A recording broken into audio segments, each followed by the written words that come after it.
മനുഷ്യൻ എന്തിനു വേണ്ടി സൃഷ്ടിക്കപ്പെട്ടുവോ ആ സൃഷ്ടിക്കപ്പെട്ട കാര്യം മനസ്സിലാക്കാതെ മനുഷ്യന്റെ നിലനിൽപ്പിനായി അള്ളാഹു സൃഷ്ടിച്ച ഭൂമിയിൽ അവൻ ഒട്ടിപ്പോയി എന്നതാണ് ഏറെ ആളുകളെയും ബാധിച്ചിരിക്കുന്നത്. അതിനെക്കുറിച്ച് അള്ളാഹു നൽകുന്ന താക്കീതാണ് യാ അയ്യുഹല്ലദീന ആമനു ലാ തുൽഹികും അംവാലുകും വലാ ഔലാദുകും അൻ ദിക്രില്ല. വിശ്വാസികളെ, മനുഷ്യരെ എന്ന് വിളിച്ച പലതുണ്ട്, ഇവിടെ വിശ്വാസികളെ എന്ന് വിളിച്ചിട്ട് പറയാൻ. അപ്പൊ തൗഹീദുള്ള ഖുർആന്റെ ആളുകളാണെന്ന് പറയുന്ന, ഞങ്ങളാണ് യഥാർത്ഥ വിശ്വാസികൾ എന്ന് പറയുന്ന വിശ്വാസികളെ, ലാ തുൽഹികും അംവാലുകും വലാ ഔലാദുകും അൻ ദിക്രില്ല. അള്ളാഹുവിനെ സ്മരിക്കുക, ഓർക്കുക എന്ന് പറയുന്നതിൽ നിന്ന് നിങ്ങളുടെ സമ്പാദ്യങ്ങളും നിങ്ങളുടെ സന്താനങ്ങളും നിങ്ങളെ അശ്രദ്ധമാക്കാതിരിക്കട്ടെ.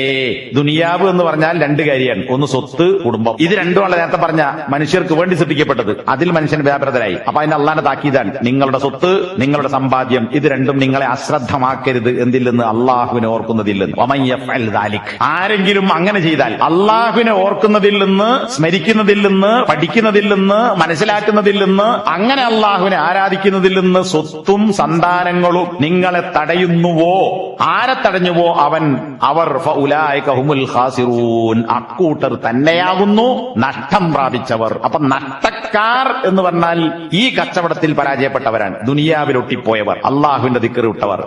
അള്ളാഹുവിൽ അഭയം, അവനിൽ സഹായം തേടുന്നു, അവനാകുന്നു ഖൈറിന് തൗഫീക്ക് നൽകുന്നവൻ.